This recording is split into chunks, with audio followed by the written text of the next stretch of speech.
Mene bakalım. Dolmabahçe Sarayı'na kirip bара жатырмыз. Мына кіреберіс қасбеті.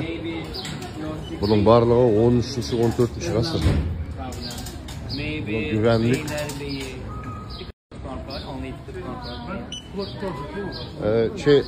Efendim o gayet. Evet, ses rehberli buradan alabiliyorsunuz. Ücretsiz cihaz. Teşekkürler.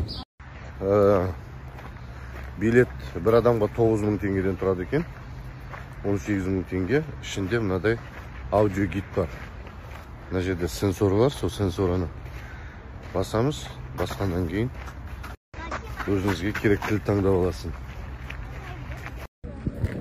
Dolmabahçe Sarayı'nın kiraverisi. Яғни қазір уже резиденцияның өзіне кіреміз. Бұл кезінде Османский империяда жүргізулер болған. Жалпы Турецкий республика құрылған кезде 1923 жылы ең алғашқы резиденция осы жерде қабылданған Түрік республикасы. Яғни Кемаль Ататүркке дейін осы жерде болған резиденция. Содан кейін бітеді.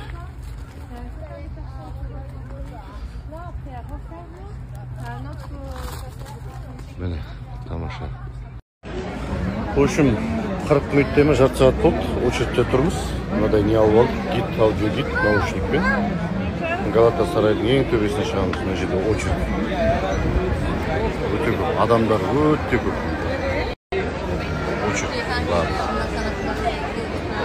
Mına кіреберістен кіреміз қазір есікке. Төбесіне шығамыз.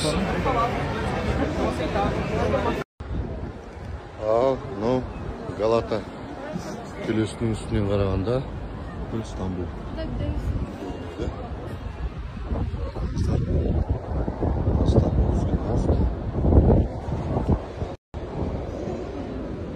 Süleymaniye meşte.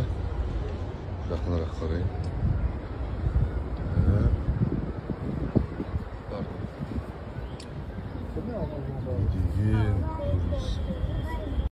Башняның биіктігі 70 метр.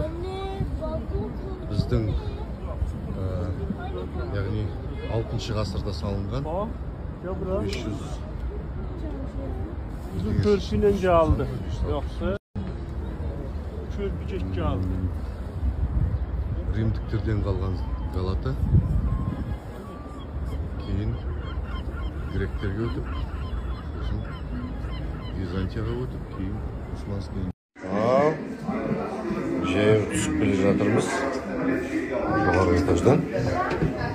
Мынаның барлығы 14 ғасыр, 1301 жылы салынған.